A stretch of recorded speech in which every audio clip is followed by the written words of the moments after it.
So we had a first round of Faith long-term plans that were launched in 2009, and that was in partnership with UNDP, United Nations Development Programme. They were launched at Windsor Castle, and Ban Ki-moon was there. He launched them along with Prince Philip in the UK.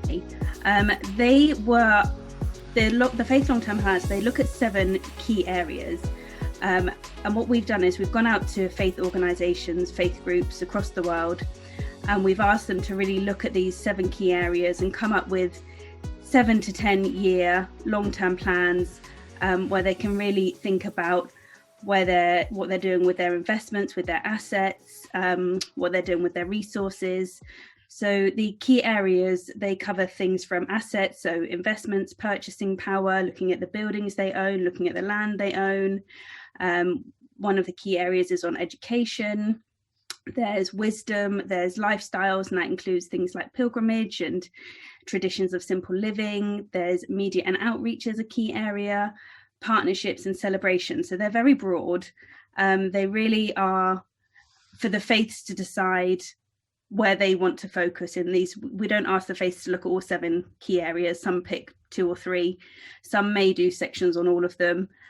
We don't really have a huge set format because a lot of faith organisations, they just incorporate them into their overall policy, their overall long-term plan. Some of them, as I said, do it for 5 years, some 10, some look at 15 years. And it's really a response for them to address issues that are concerning them. So whether it's climate change, whether it's environmental destruction, and we really try to keep it quite open so they can focus on the areas of most importance to them. So maybe I can pick up on some of that just to kind of fill in some of what's happening now. So as Pippa said, this is the second time these plans have been done. The last time they were done by an organisation called ARC, which was the Alliance for Religions and Conservation.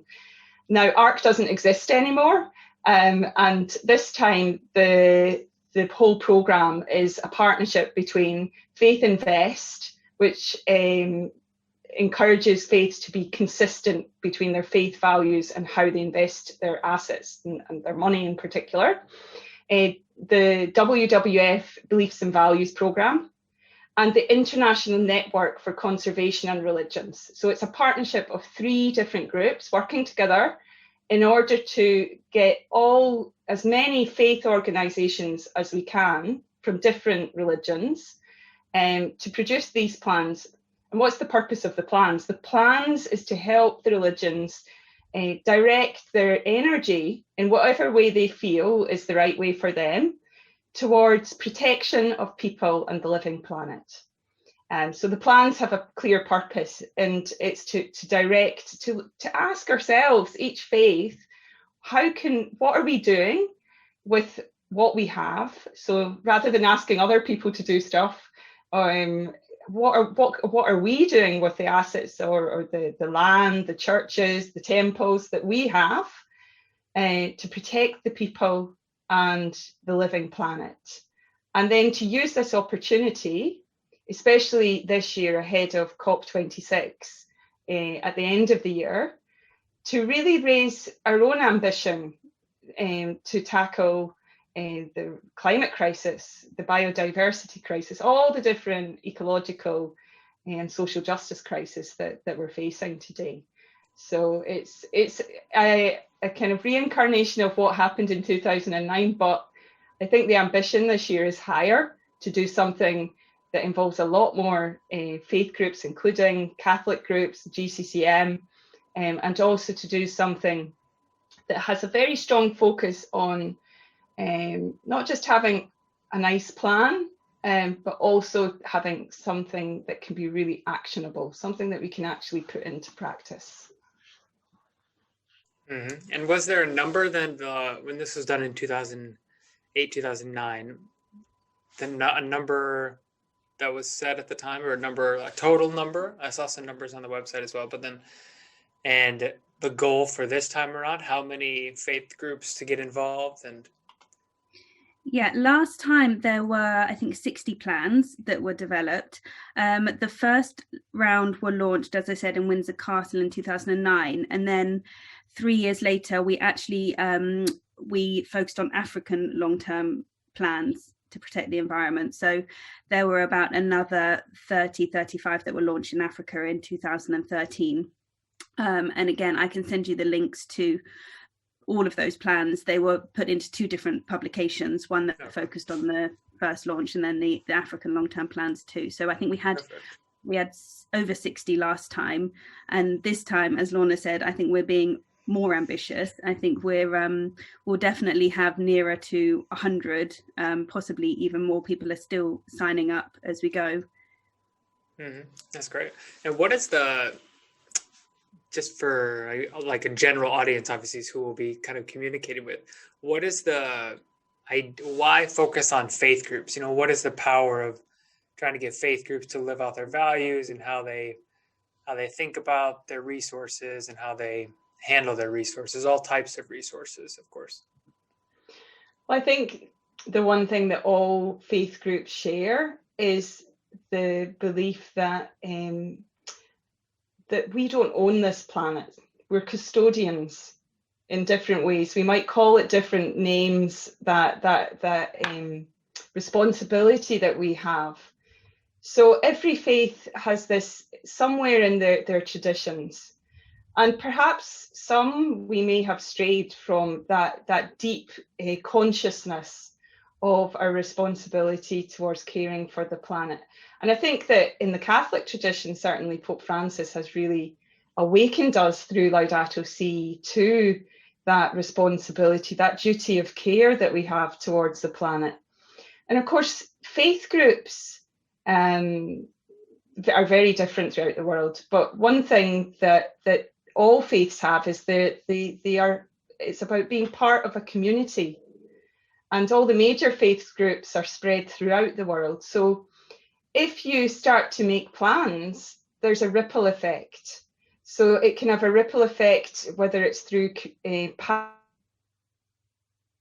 parishes, dioceses, all the way up to bishops' conferences, or in the other religions through mosques, through temples, all these networks that can be mobilized to contribute towards this greater goal of really being intentional about how we're going to create, protect the people and the living planet.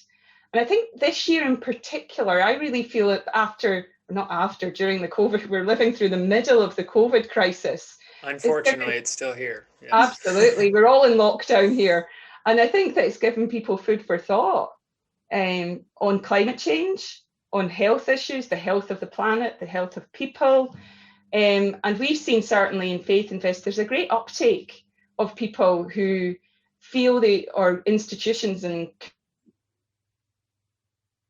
communities. And I think one of the things we're seeing this time round is the network engagement. So when you're engaging a faith group, you might be engaging a network who then have connections to many, many other individual churches and diocese networks themselves, temple networks, networks, Islamic networks, or Christian Catholic networks like GCCM. And for me, I think that there's a real onus on faith this year in particular, in terms of the climate negotiations. And there's an opportunity because I think, for example, the change of the politics in the US and the US rejoining the Paris Climate Agreement will give a new impetus to really accelerate action on climate change.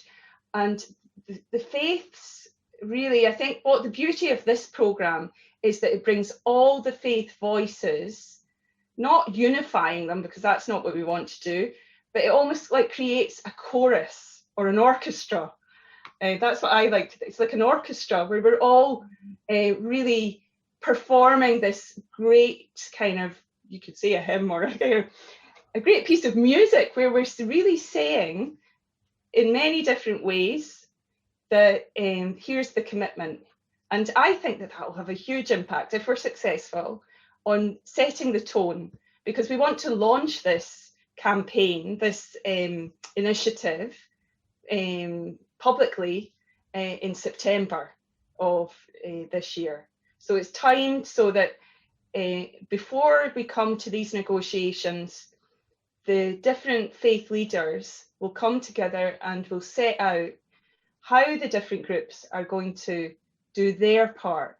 As I say, not asking what other people are going to do, because I think we're quite guilty of that. Sometimes in the faiths, we like to point the finger and say what other people should be doing. But this is really about looking internally and saying, here's our commitment, our pledge on how we're going to tackle this crisis. Mm-hmm. I think go ahead, Pippa. Sorry. The only thing that I would add to that is that when you ask why faith groups is we've always said that faith groups they work in generations, so they look at long-term commitments. They're looking kind of 10, 15, 20 years ahead. They're not doing something to tick a box and it's, a 2-year plan and then they change direction. They're putting in, real commitments for real change. And they, as Lorna said, that will trickle down through different layers down to the laity across all levels. So one of the reasons we're doing this with faith groups is because it's long term and it's lasting commitments too. Mm-hmm.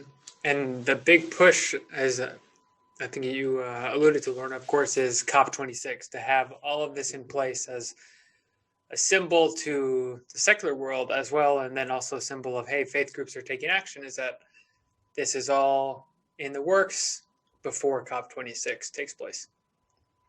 Yeah, that's the idea, that we'll have this kind of upswell of commitment from the faiths. There's other initiatives happening as well, like the Race to Zero. So it's not the only initiative that's taking place amongst the faiths. But we feel that we're building a network. The Race to Zero is secular, faith, everybody. And in some ways, this also contributes towards those other initiatives. But this is really about the faith voices coming together and raising that ambition. Faith people throughout the world's population, 80% of people belong to a faith community. So when these polls are done, 80% of people, sometimes in Western Europe or in North America, we don't really see that because so much of our institutions and our public life is quite secular. It's quite agnostic to religion, let's say. But if you think about if even half of those main religious groups signed up to be truly committed to this effort, you're talking a significant portion of the world's population. And as Pippa said, one of the beauties of this programme is it takes faith groups through a series of webinars that Pippa's coordinating. It takes them through a very simple itinerary of what are the different aspects of your faith life that you can examine in order to reach a long-term plan. And it's very scalable. It could be done by a parish, it could be done by a diocese, all the way up to doing it as a kind of network of a denomination or of different, a whole kind of almost like a whole religion doing it as a group. And so it's a very flexible kind of approach to getting people to working on this. Mm-hmm. And going back to when it was last done in 2008, 2009, there were significant achievements from that as well, right? A lot of not only positive momentum, but positive actions taken throughout different faiths, correct? I mean, what are some of the highlights when you all look back on it to kind of give people a sense of what was all done? I mean, it's led to whole organizations being set up in some circumstances. I mean, I think EcoSeek emerged from it, which is a whole, international Sikh environmental program, and they've set up a celebration feast day. The 14th of March is Sikh Environment Day, and it started off very, very small within India, and that's now celebrated internationally by Sikhs all over the world, where they come together and they celebrate everything they're doing on the environment. I know that other organizations, Bhumi Global, I think that came out of one of the long-term plans from before.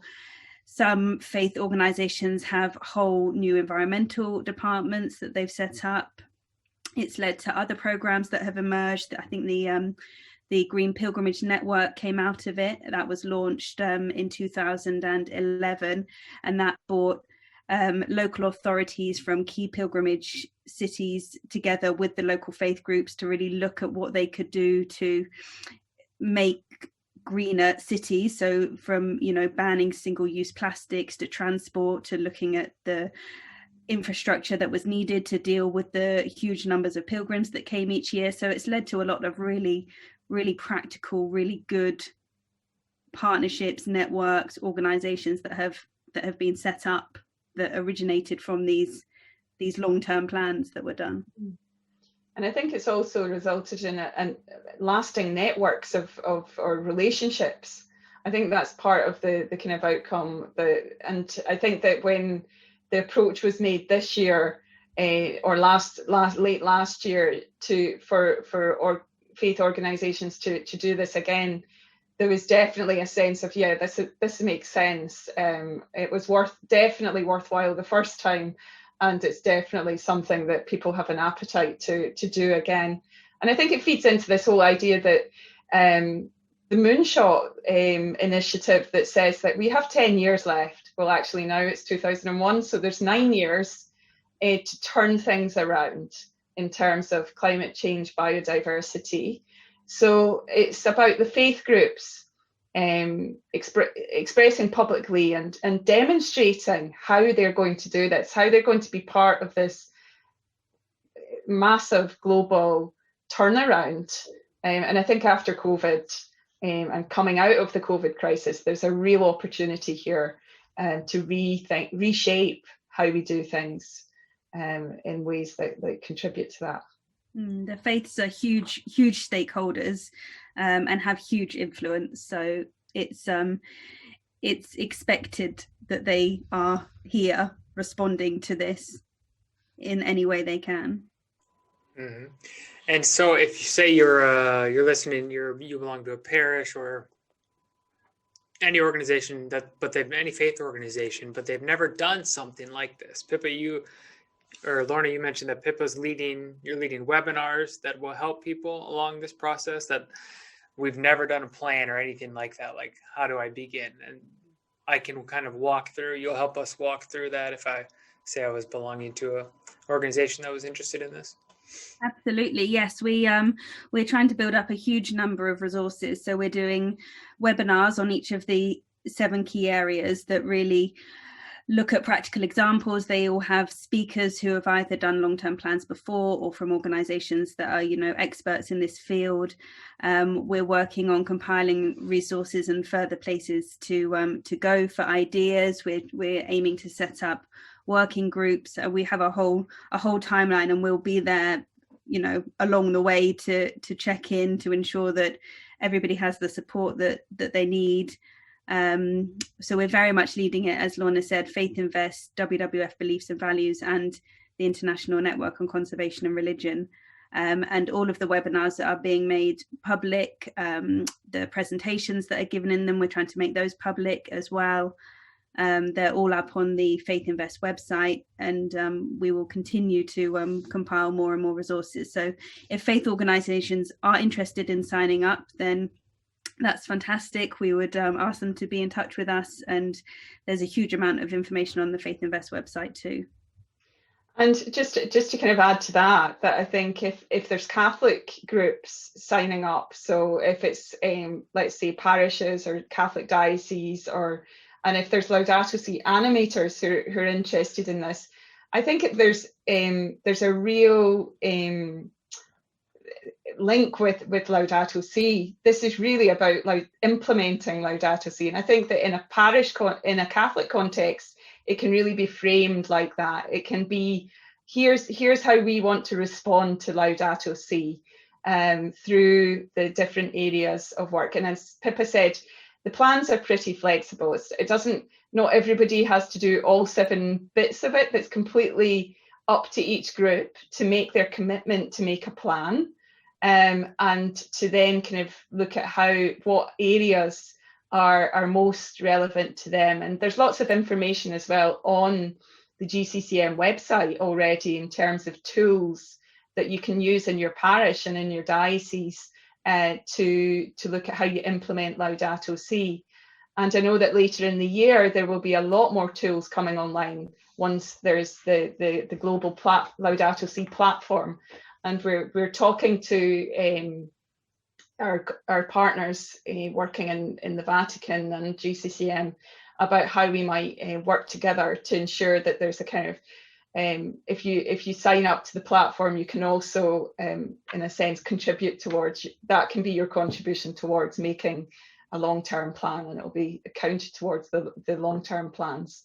So I think there's lots can be done, and I think the key thing is, depending on where you are and what level you're working at, to keep it simple and to get started, and to really look at where your community, your faith community, can start on this journey to contribute and to be part of this really exciting effort to engage all the faiths in doing what Pope Francis has really told us we really need to be doing, which is to care for our common home.